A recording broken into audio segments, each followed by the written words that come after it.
పాపానికి మందు, యేసు రక్తమే నీ పాపానికి మందు. కడగబడిన వారికే గొర్రె పిల్ల విందు, కడగబడిన వారికే గొర్రె పిల్ల విందు. ఈ జీవితం విలువైనది, నరులారా రండని సెలవైనది. ఈ జీవితం విలువైనది, నరులారా రండని సెలవైనది. సిద్ధపడినావా చివరి యాత్రకు, సిద్ధపడినావా చివరి యాత్రకు.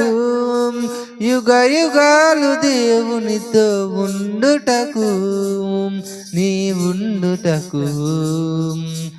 ఈ జీవితం విలువైనది, నరులారా రండని సెలవైనది.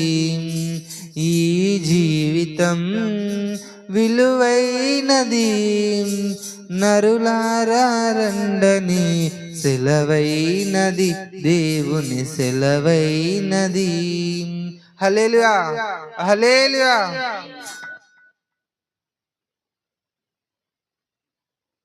హల్లెలూయా. దేవునికి స్తోత్రం. కరిమేలు సందేశంలో మనం ముందుకు వెళ్దాం. Praise Lord. అది తీసి 4 గంటలు వచ్చేస్తుంది. ఓకే, దేవునికి స్తోత్రం. హల్లెలూయా. చక్కనైన పాటలు పాడారు. అయితే సందర్భోచితమైన పాటలు పాడండి.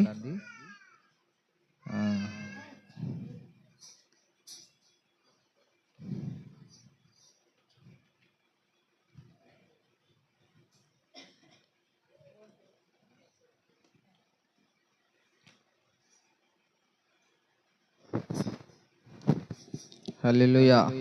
దేవునికి స్తోత్రం.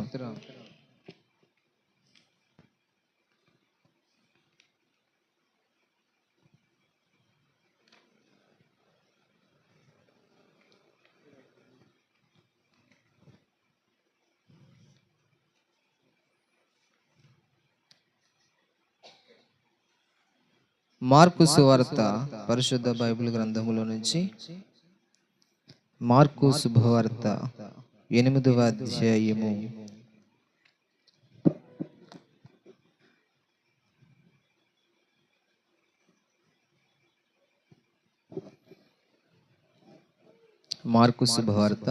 8వ అధ్యాయము 22వ వచనము 22వ వచనం చదువుతాను. అంతలో వారు బెత్సయిదుకు వచ్చిరి.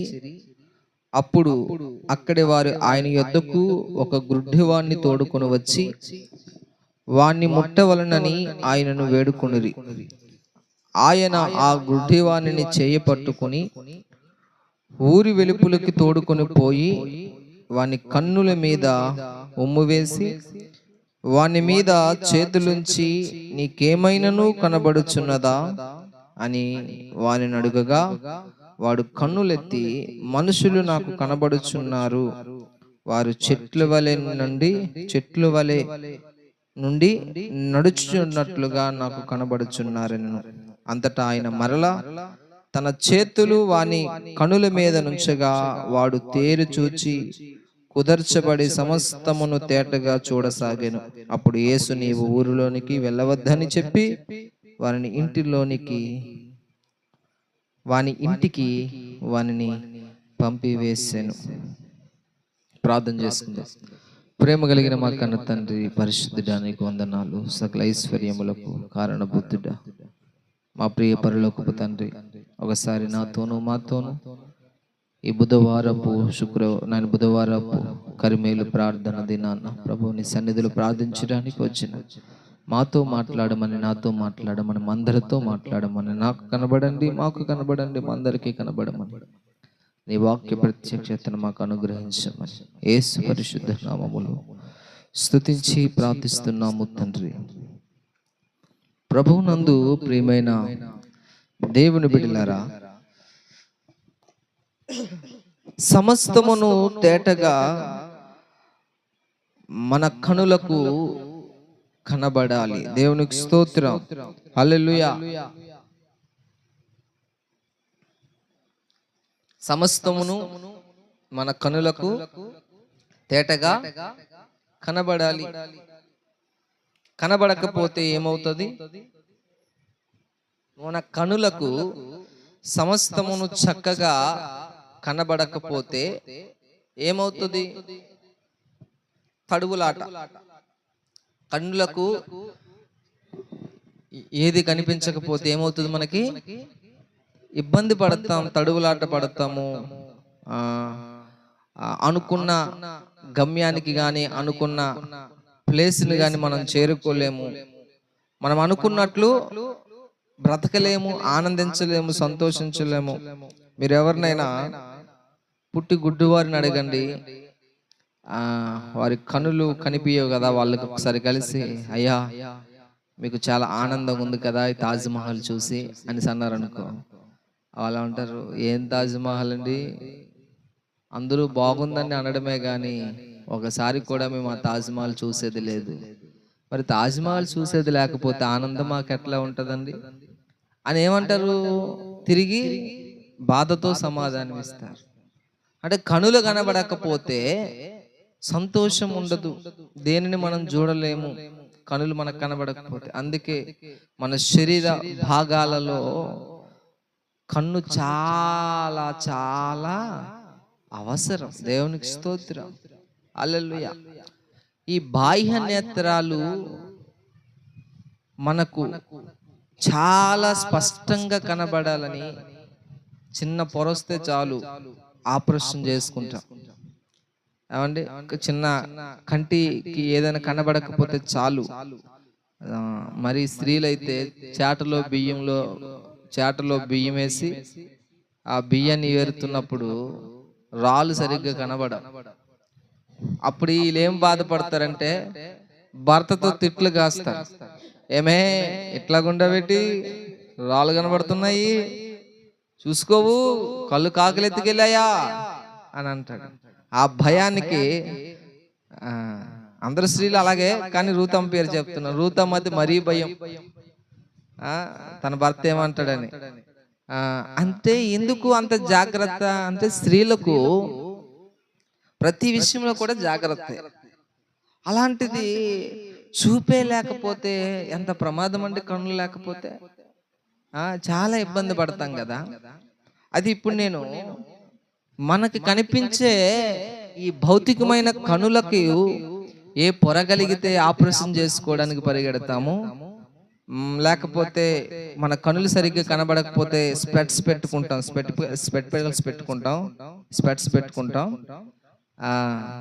ఇంకేదో ఐ డ్రాప్స్ లేకపోతే మందులో వాడుకుంటాం ఈ బాహ్య నేత్రాలకి కనబడకపోతే.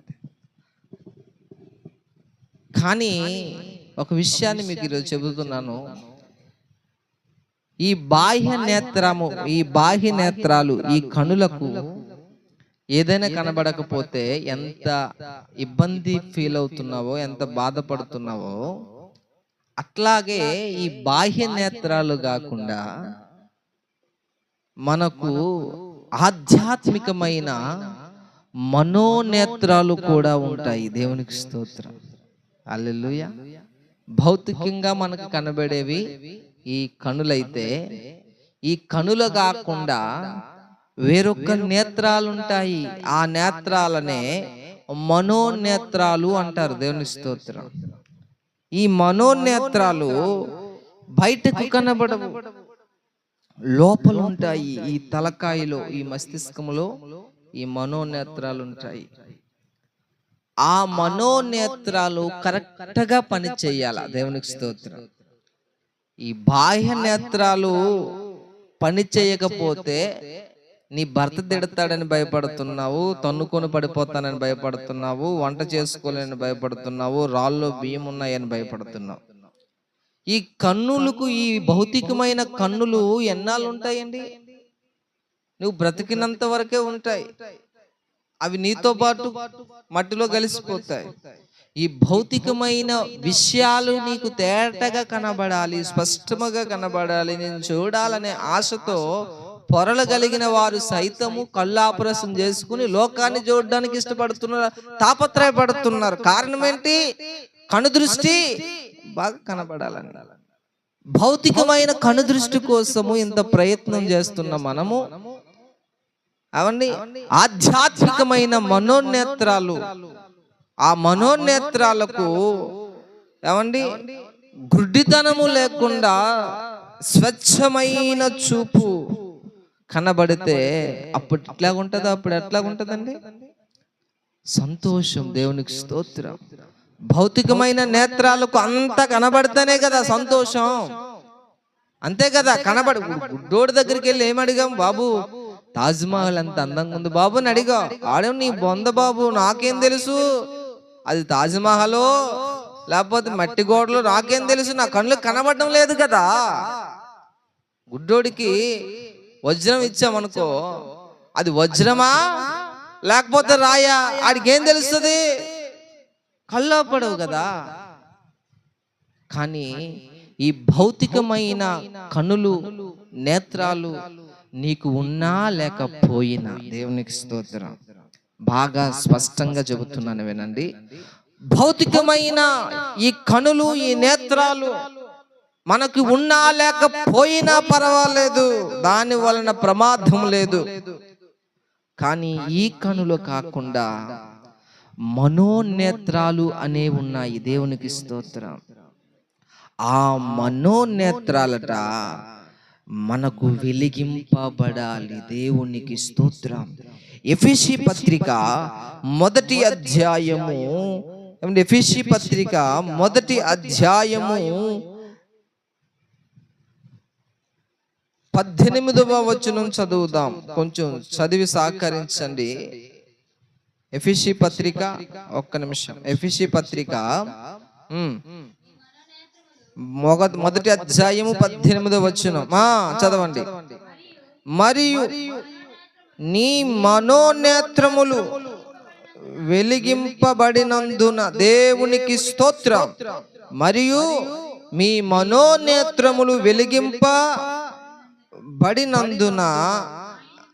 ఆయన మిమ్మును పిలిచిన పిలుపు వలనైన నిరీక్షణ ఎట్టిదో, పరిశుద్ధులలో ఆయన స్వాస్యం యొక్క మహిమైశ్వర్యం ఎట్టిదో, ఆయన క్రీస్తునందు వినియోగపరచిన బలాతిశయమును బట్టి విశ్వసించు మన యందు ఆయన చూపుచున్న తన శక్తి యొక్క అపరిమితమైన మహత్యం ఎట్టుదో మీరు తెలుసుకొనవలనని మన ప్రభువైన యేసు క్రీస్తు యొక్క దేవుడైన మహిమ స్వరూపియగు తండ్రి నన్ను తెలుసుకొనుట యందు మీకు జ్ఞానమును ప్రత్యక్షత గల మనస్సును అనుగ్రహించునట్లు నేను నా ప్రార్థనల యందు మిమ్మును గూర్చి విజ్ఞాపన చేయుచున్నాను. దేవునికి స్తోత్రం. హల్లెలూయా. పరిశుద్ధాత్మ దేవుడు చెబుతున్న సంగతి, ఓ సార్వత్రిక క్రైస్తవ సంఘమా, భౌతికమైన కనులకు చూపు లేదని బాధపడుతున్నావే, ఈ భౌతికమైన కనులకు పొరల కలిగిందని ఆపరేషన్ చేసుకోవడానికి తాపత్రయపడుతున్నామే, ఒక మాట చెబుతాను వినండి. ఈ భౌతికమైన కనులు ఉన్నా లేకపోయినా, మీకు ఒక మాట చెప్పనా? గుడ్డోడు అంటున్నాం కదా, మీకు తెలుసో తెలియదో గాని ఆ గుడ్డివాడు దేవుని మహిమను వివరించుచున్నాడు. దేవునికి స్తోత్రం. హల్లెలూయా. అర్థమవుతుందా? గుడ్డోడు ఏం చేస్తున్నాడు? మోగోడు ఏం చేస్తున్నాడు? దేవుని మహిమను వివరించుచున్నాడు. ఎట్లాగా? అరే, గుడ్డోని చూడగానే కనులు బాగా కనబడినాడు అంటాడు, అయ్యో పాపమే, పాపం ఆ కుమారుడికి కనులు కనబడలేదే, అయితే దేవుడు నాకైతే కనులిచ్చాడు అని దేవుడిని అక్కడ మహిమపరుస్తాడు. కానీ ఇక్కడ ఒక సంగతి మీకు చెబుతున్న విషయం ఏంటంటే, మనకు కనబడే నేత్రాలు వేరు. నేనేం చెప్పాను? లేఖనం లేకుండా ఏ మాట చెప్పను నేను. మనోనేత్రాలు అంటే ఎక్కడి నుంచి తెచ్చాడో మా పాస్టర్ గారు అనుకుంటున్నారు మీరు. అందుకే రిఫరెన్స్ చూపించా. భౌతికమైన దేహానికి కనులు ఉంటాయి, నేత్రాలు ఉంటాయి, ఈ నేత్రాలు. కానీ ఈ నేత్రాలు కాకుండా వేరొక్క నేత్రాలు మనలో ఉంటాయి. దేవునికి స్తోత్రం. మొత్తము 6 కనులు ఉంటాయండి మనకి. 3 జతల కనులు ఉంటాయి. దేవునికి స్తోత్రం. ఒకటేమో భౌతికమైన కనులు, రెండవదేమో మనోనేత్రాలు. మొదటి నేత్రాలు ఇవి బయటికి కనబడేవి. ఆ తదుపరి మనోనేత్రాలు. ఆ మూడో ఇంకో నేత్రాలు ఉన్నాయి. వాటి సంగతి తర్వాత చెప్తాను. ఇప్పుడు చెప్తున్న సంగతి ఏంటంటే ఆ మనోనేత్రాలు ఏమవ్వాలట? వెలిగించబడాలి. దేవునికి స్తోత్రం. హల్లెలూయా, హల్లెలూయా. ఈ మనోనేత్రాలు వెలిగించబడడమే, ఈ మనోనేత్రాలు ఎవరికైతే వెలిగించబడతాయో, బాగా వినండి, ఈ ఆధ్యాత్మికమైన కంటికి కనబడని ఈ మనోనేత్రాలు ఎవరికైతే వెలిగించబడతాయో వారికి దైవ ప్రత్యక్షత కలుగుతుంది. దేవునికి స్తోత్రం. అందుకే పౌలన్నాడు అక్కడ పై వచనములో మనోనేత్రాలు వెలిగించబడాలన్నాడు, కిందనేమో ప్రత్యక్షత గల మనస్సు అన్నాడు. దేవునికి స్తోత్రం. ఎవరికైతే ఈ మనోనేత్రాలు వెలిగించబడతాయో వారికి ఏం కలుగుతుందట? ఏం కలుగుతుందండి? ఏం చెప్పాను? ప్రత్యక్షత. దేవునికి స్తోత్రం. ప్రత్యక్షత గల మనస్సు కలుగుతుంది. ఈ మనోనేత్రాలు అనేవి వెలిగించబడలేదనుకోండి, ఈ మనోనేత్రాలు అనేవి వెలిగించబడలేదనుకోండి, ప్రత్యక్షతలు ఏవి మనకు కనబడవు. ఏంటి ప్రత్యక్షతలు పాస్టర్ గారు? ఏంటండి ప్రత్యక్షతలు? ఏంటి ప్రత్యక్షతలు అంటే, హల్లెలూయా, దేవునికి స్తోత్రం. కీర్తనల గ్రంథము చూడండి.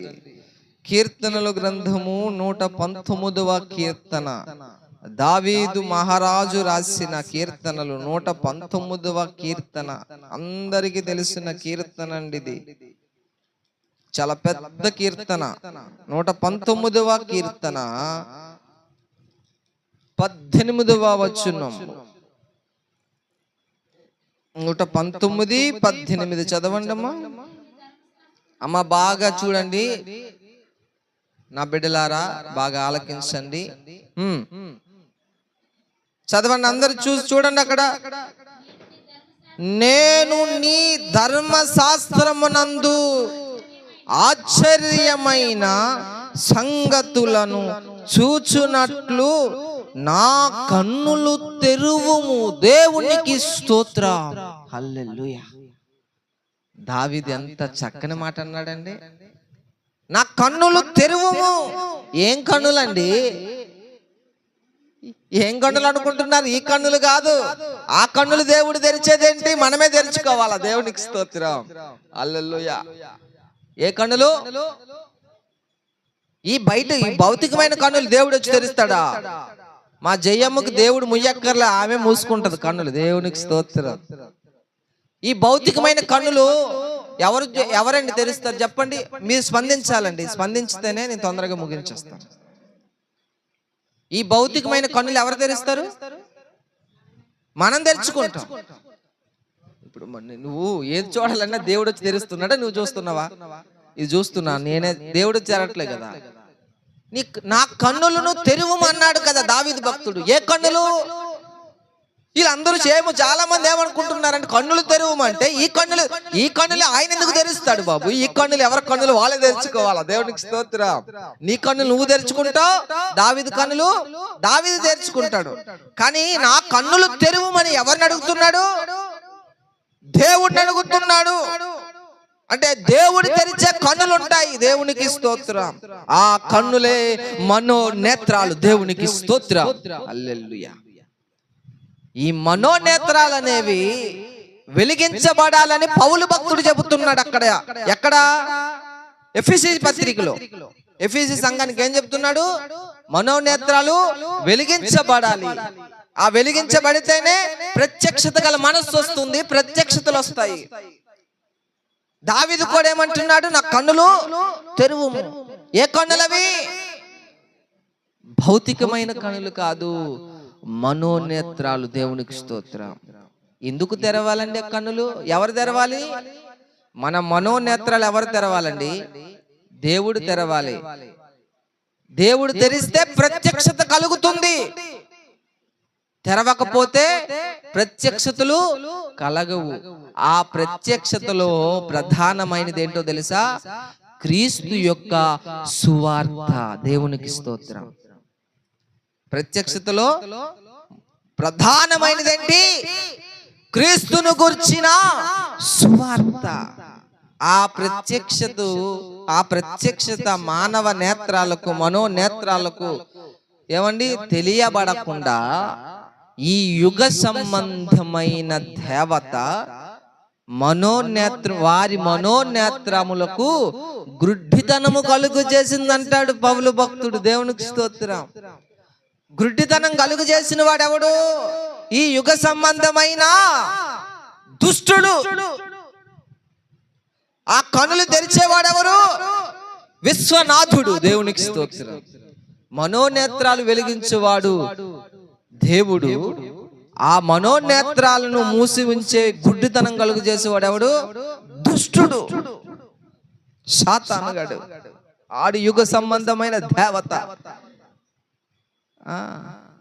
అయితే క్రీస్తును గురించి గుడ్డితనం అనేది, ప్రత్యక్షత అనేది కలగాలి. అంతవరకు చాలా మంది ఏమయ్యారు? అంతవరకు కనులు చాలా మందికి తెరవబడ్డాయి. అక్కడతో సరిపోయింది అనుకుంటున్నారు.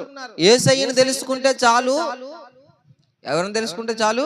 యేసయ్యను తెలుసుకుంటే చాలు అన్న కనులు వెలిగించబడేటట్లే అంటున్నారు. యేసయ్యను తెలుసుకుంటే కాదండి. ఇక్కడ దావీదేమంటున్నాడు? నీ ధర్మశాస్త్రములను యందు. దేవునికి స్తోత్రం. దావీదేమంటున్నాడు? నేను నీ ధర్మశాస్త్రమునందు ఆశ్చర్యమైన సంగతులు. దేవునికి స్తోత్రం. పరిశుద్ధ బైబిల్ గ్రంథములో, ధర్మశాస్త్రములో, దేవుని లేఖనాలలో, వాక్యాలలో ఆశ్చర్యమైన సంగతులు ఉన్నాయి. దేవునికి స్తోత్రం. గూఢమైన సంగతులు ఉన్నాయి. నీవు నాకు మొర్రపెట్టుము, నేను నీకు ఉత్తరమిచ్చేదను. నీకు తెలియబడని గూఢమైన సంగతులను నీకు తెలియజేసేదని అన్నాడు ఇర్మియా భక్తుడితో. దేవునికి స్తోత్రం. హల్లెలూయా. ఏమండి? గూఢమైన సంగతులు తెలియజేస్తాడట ఇర్మియా భక్తునికి. దేవునికి స్తోత్రం. ఏమండి? ఎన్నో మాట అది. ఇర్మియా గ్రంథం చూడండి.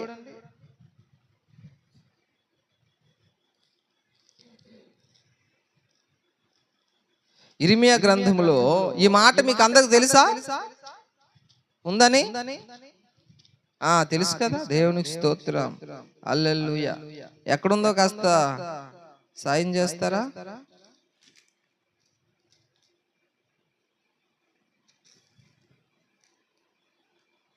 నా కన్నులు తెరువు.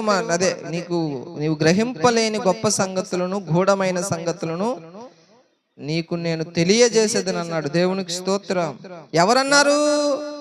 దేవుడు అన్నాడు. ఎవరితో? ఇర్మియాతో. అంటే ఇక్కడ ఏంటి అర్థము? దావీదేమంటున్నాడు? నీ ధర్మశాస్త్రములో ఆశ్చర్యమైన సంగతులు ఉన్నాయి అన్నాడు. ఈ ఆశ్చర్యమైన సంగతులు ఏంటి? ఈ ఆశ్చర్యమైన సంగతులు ఏంటి అంటే అవి ఎక్కడున్నాయి అంటే ధర్మశాస్త్రములో, బైబిల్లో ఉన్నాయి. దేవునికి స్తోత్రం. బైబిల్లో ఏమున్నాయట? ఆశ్చర్యకరమైన, గూఢమైన, నిగూఢమైన, మర్మయుక్తమైన మర్మాలు పరిశుద్ధ బైబిల్ గ్రంథములో ఉన్నాయా లేవా? ఉన్నాయా లేవండి? ఉన్నాయి. దేవునికి స్తోత్రం. చాలా మంది మర్మాలు లేవు, ఏమి లేవు అంటున్నారు. అదే అంటున్నా, వారికి వెలిగించబడలేదండి. ఏం వెలిగించబడలేదు? మనోనేత్రాలు వెలిగించబడలేదు. దేవునికి స్తోత్రం. ఈ కన్నులు వెలిగించబడితే సరిపోదండి. ఏ కన్నులు వెలిగించబడాలి? మనోనేత్రాలు వెలిగించబడాలి. అవి వెలిగించబడితేనే ధర్మశాస్త్రములో ఉండే ఆశ్చర్యకరమైన సంగతులు మన మనోనేత్రాలకు కనబడతాయి. దేవునికి స్తోత్రం. అందుకే దావీదు చేశాడు ప్రార్థన, ఏమని? నీ ధర్మశాస్త్రమునందు ఆశ్చర్యకరమైన సంగతులను చూచుటకు నా నేత్రములను, నా కన్నులను తెరువు. దేవునికి స్తోత్రం. పరిశుద్ధ బైబిల్ గ్రంథం అంటే ఏమనుకున్నారు? ఇది ఒక మహా ఉద్గ్రంథము, మర్మాల గని. ఇది అర్థం చేసుకోవడం ఎవరి తరం కాదు. మానవ జ్ఞానముతో బైబిల్ని 100 సార్లు కాదు, 120, 150, 1,00,000 సార్లు చదివినా నీకు బైబిల్ అర్థం కాదు. దేవునికి స్తోత్రం. ఎన్నిసార్లు చదువుగాక. చాలా మంది మేము 50 సార్లు చదివామండి, 25 సార్లు చదివితే ఏం ప్రయోజనం అండి? బైబిల్లో గూఢమైన సంగతులు, ఆశ్చర్యమైన సంగతులు, నిగూఢమైన సంగతులు, మర్మయుక్తమైన సంగతులు మన కనులకు కనబడితేనే అప్పుడు మనోనేత్రాలు వెలిగించబడ్డట్లు. దేవునికి స్తోత్రం. అవి వెలిగించబడితేనే బైబిల్లో ధర్మశాస్త్రములు ఉండే మర్మాలు కనబడతాయి. దేవునికి స్తోత్రం. అంటే ఇక్కడ మనకేం కనబడుతుంది? ప్రతి వ్యక్తికి